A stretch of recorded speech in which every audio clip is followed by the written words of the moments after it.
Assalamualaikum warahmatullahi wabarakatuh. Kami dari kelompok 1 ingin mempresentasikan hasil diskusi kami yang berjudul Akuntansi Istisna. Akad istisna adalah akad jual beli yang dalam bentuk pemesanan pembuatan barang tertentu dengan kriteria dan persyaratan tertentu yang disepakati antara pemesanan dan penjual. Dalam akad, spesifikasi aset yang dipesan harus jelas. Bila produk yang dipesan adalah rumah, maka luas bangunan, model rumah, dan spesifikasi lainnya harus jelas. Dan harga harus disepakati. Berikut cara pembayarannya. Apakah pembayarannya 100% dibayarkan di muka, melalui cicilan, atau ditangguhkan sampai waktu tertentu. Baiklah teman-teman, di sini saya akan melanjutkan presentasi dari teman saya, yaitu mengenai jenis-jenis akad istisna. Akad istisna ini terbagi menjadi dua jenis. Yang pertama yaitu akad istisna, yaitu suatu akad jual beli melalui pesanan yang dilakukan oleh pembeli atau mustani dan penjual atau sani dengan ketentuan dan kriteria yang telah disepakati. Contoh akad istisna ini yaitu transaksi pembelian baju yang dikenal dengan istilah pre-order. Nah, jika seorang pembeli ingin melakukan pesanan, dia harus membayar lunas di awal terlebih dahulu. Kemudian barulah pihak penjual atau pembuat membuat barang pesanannya.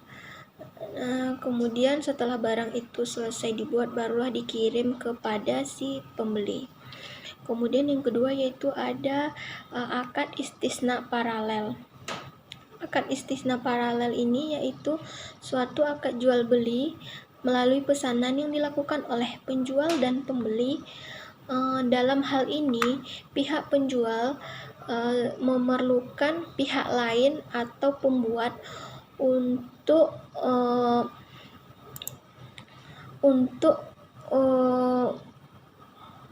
memenuhi kewajibannya kepada pihak pembeli.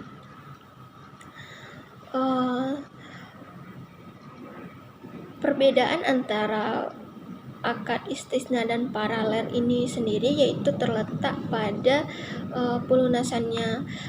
Kalau akad istisna itu pelunasannya dilakukan di awal full, sedangkan akad istisna paralel ini pembayarannya boleh dilakukan di awal full atau dibayar sebagian, kemudian setelah barang tersebut selesai dibuat, pihak pembeli bisa melakukan pelunasan di akhir.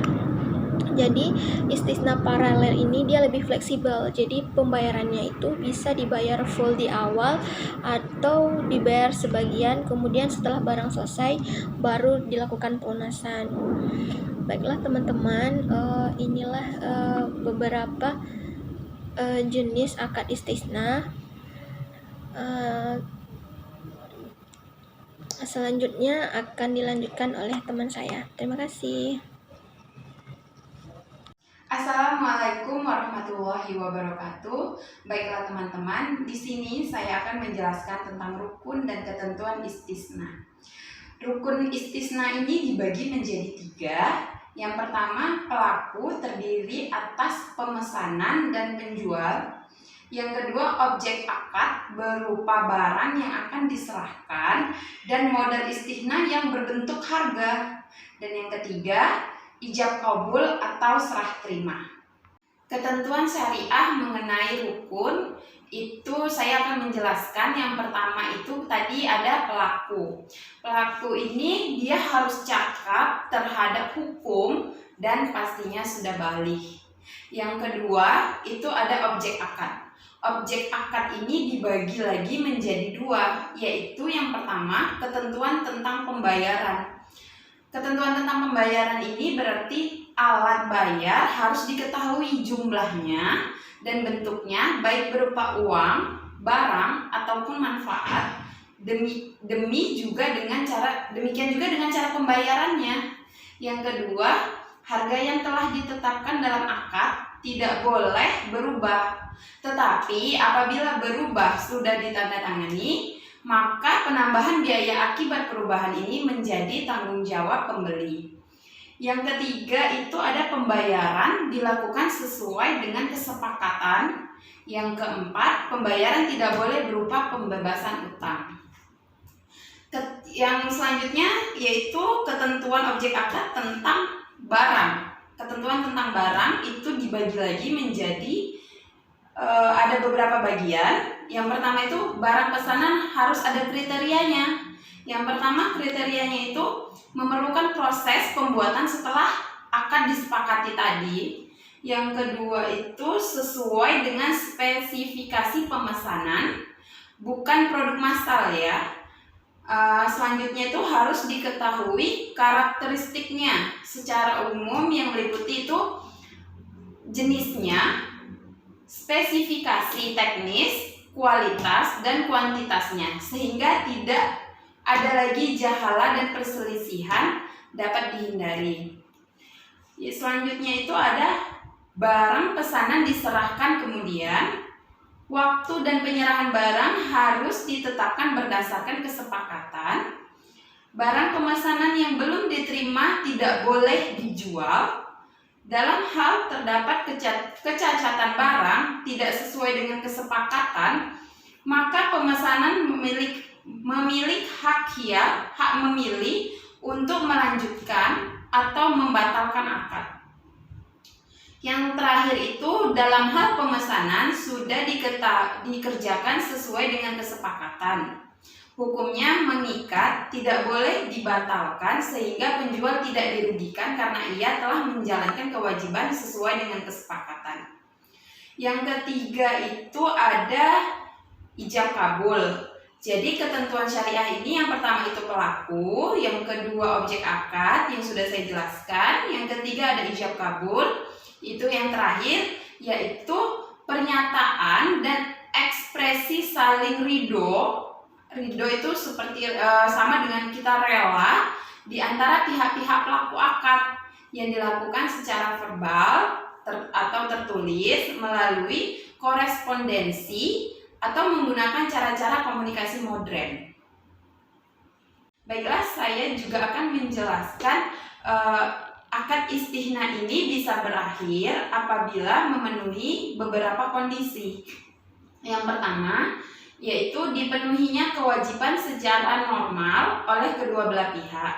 Yang kedua, persetujuan bersama kedua belah pihak untuk menghentikan kontrak.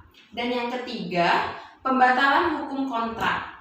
Ini bisa terjadi apabila masalah yang muncul itu masuk akal untuk mencegah dilaksanakannya kontrak dan penyelesaiannya. Dan masing-masing pihak bisa menuntut pembatalannya. Baiklah teman-teman, sekian penjelasan saya. Terima kasih. Baiklah, selanjutnya pengakuan dan pengukuran akuntansi istisna. Yang pertama, bank syariah sebagai penjual. Pengakuan dan pengukurannya, pengakuan dan pengukuran biaya praakad. Berdasarkan PSAK 104 dijelaskan bahwa biaya perolehan istisna paralel meliputi yang pertama, biaya perolehan barang pesanan sebesar tagihan produsen atau kontraktor kepada bank syariah. Kedua, biaya tidak langsung, biaya overhead pabrik termasuk biaya praakad dan biaya akad. Yang ketiga, semua biaya akibat produsen atau kontraktor tidak dapat memenuhi kewajibannya jika ada. Dalam PSAK 104 disebutkan bahwa biaya praakad diakui sebagai beban tangguhan atau biaya yang ditangguhkan atau deferred expense dan dapat diperhitungkan sebagai biaya istisna apabila akad disepakati. Pengakuan dan pengukuran biaya istisna. Pada saat penandatanganan akad antara pihak bank syariah dan nasabah, tidak ada jurnal tambahan yang harus dibuat oleh bank syariah. Namun demikian, biaya praakad yang telah dikeluarkan sebelumnya dan telah dicatat sebagai beban yang ditangguhkan, maka dapat diakui sebagai biaya istisna. Selanjutnya, pengakuan dan pengukuran utang istisna dan istisna paralel.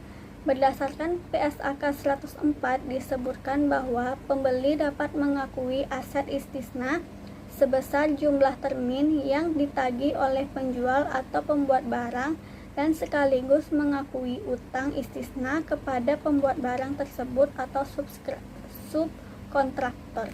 Baiklah, di sini saya akan menjelaskan tentang penyajian dan pengungkapan bank syariah sebagai penjual.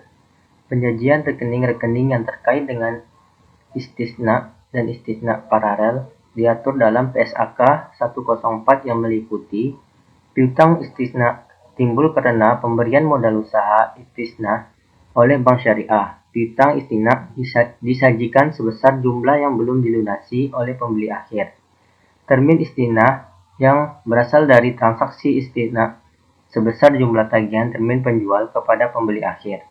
Piutang yang muncul karena penjual tidak dapat memenuhi kewajibannya dalam transaksi istisna disajikan secara terpisah dengan piutang istisna. Hutang istisna timbul karena bank syariah menjadi penjual barang istisna yang dipesan oleh nasabah pembeli. Berikut ini hal-hal yang perlu diungkapkan dalam catatan atas laporan keuangan tentang transaksi istisna dan istisna paralel. Metode akuntansi yang digunakan dalam pengukuran pendapatan kontra istisna. Metode yang digunakan dalam penentuan pengukuran pendapatan kontra istisna. Rincian piutang istisna dan utang istisna berdasarkan jumlah, jangka waktu, jenis valuta, kualitas piutang, dan penyisian kerugian piutang istisna. Piutang istisna dan utang istisna kepada penjual pemasok yang memiliki hubungan istimewa. Besarnya modal usaha istisna, baik yang dibiayai sendiri oleh bank maupun yang dibiayai secara bersama-sama dengan bank atau pihak lain. Jenis dan kuantitas barang pesanan, pengungkapan yang diperlukan sesuai dengan PSAK 101 tentang penyajian laporan keuangan syariah. Baiklah, saya akan menjelaskan pengakuan, pengukuran, penyajian, dan pengungkapan bank syariah sebagai pembeli. Bank syariah mengakui aset istisna dalam penyelesaian sebesar jumlah termin yang ditagih oleh penjual dan sekaligus mengakui hutang istisna kepada penjual. Aset istisna yang diperoleh melalui transaksi istisna dengan pembayaran tangguh lebih dari 1 tahun diakui sebesar biaya perolehan tunai. Selisih antara harga beli yang disepakati dalam akad istisna tangguh dan biaya perolehan tunai diakui sebagai beban istisna tangguhan. Beban istisna tangguhan diamortisasikan secara proporsional sesuai dengan porsi pelunasan hutang istisna. Jika barang pesanan terlambat diserahkan karena kelalaian atau kesalahan penjual dan mengakibatkan kerugian bank syariah, kerugian tersebut dikurangkan garansi penyelesaian proyek yang telah diserahkan penjual. Jika kerugian tersebut melebihi garansi penyelesaian proyek, selisihnya akan diakui sebagai piutang jatuh tempo kepada penjual. Dan jika diperlukan, dibentuk penyisihan kerugian piutang. Jika bank syariah kalau menolak menerima barang pesanan karena tidak sesuai dengan spesifikasi dan tidak memperoleh kembali seluruh jumlah uang yang telah dibayarkan kepada penjual, jumlah yang belum dibayar kembali diakui sebagai piutang jatuh tempo kepada penjual. Dan jika diperlukan, dibentuk penyisihan kerugian piutang. Jika bank syariah menerima barang pesanan yang tidak sesuai dengan spesifikasi, barang pesanan tersebut diukur dengan nilai yang lebih rendah antara nilai wajar dan biaya perolehan. Selisih yang terjadi diakui sebagai kerugian pada periode berjalan. Dalam istisna paralel, jika bank syariah menolak menerima barang pesanan karena tidak sesuai dengan spesifikasi, barang pesanan diukur dengan nilai yang lebih rendah antara nilai wajar dan harga pokok istisna. Selisih yang terjadi diakui sebagai kerugian pada periode berjalan. Selanjutnya saya akan menjelaskan tentang ilustrasi akuntansi akad istisna. Pada tanggal 5 April 2010, Bank Aman Syariah atau disingkat BAS mengeluarkan biaya praakad yang berhubungan dengan survei dan pembuatan desain bangunan rumah yang akan dijadikan acuan spesifikasi barang. BAS telah mengeluarkan uang tunai sebesar 5 juta. Jurnal untuk mengakui transaksi tersebut adalah pada tanggal 5 April 2010, akun biaya praakad ditangguhkan pada kas sebesar 5 juta. Transaksi selanjutnya, apabila terjadi kesepakatan antara BAS dengan Tuan Agung pada tanggal 10 April 2010, maka jurnal pengakuan beban praakad menjadi biaya istisnah adalah sebagai berikut. Pada tanggal 5 April 2010, akun biaya istisnah pada biaya praakad ditangguhkan sebesar 5 juta. Transaksi selanjutnya, pada tanggal 1 Juni 2010, PT Konstruksi menyelesaikan 20% pembangunan dan menagih pembayaran termin pertama sebesar 25 juta kepada BAS. Jurnal pengakuan penagihan pembayaran oleh pembuat barang adalah sebagai berikut. Pada tanggal 1 Juni 2010, akun aset istisna dalam penyelesaian pada utang istisna sebesar 25 juta. Selanjutnya, BAS melakukan penagihan kepada pembeli akhir dilakukan dalam 5 termin dalam jumlah yang sama, yakni 30 juta setiap tanggal 10 mulai bulan Juli. Maka jurnal untuk mengakui setiap kali penagihan piutang istisna kepada pembeli dan penerimaan pembayaran dari pembeli tersebut adalah sebagai berikut. Pada tanggal 10 Juli 2010, akun piutang istisna pada termin istisna sebesar 30 juta. Selanjutnya, pada saat pembeli melakukan pembayaran atas tagihan diterima, maka jurnal yang harus dibuat oleh BAS, yaitu pada tanggal 10 Juni 2010, akun kas pada piutang istisna sebesar 30 juta dan akun termin istisna pada aset istisna dalam penyelesaian sebesar 30 juta. Berikut presentasi dari kelompok kami, lebih dan kurang kami minta maaf. Bila teman-teman ada yang ingin bertanya, bisa ditanyakan di si kuliah. Kami akhiri. Wassalamualaikum warahmatullahi wabarakatuh.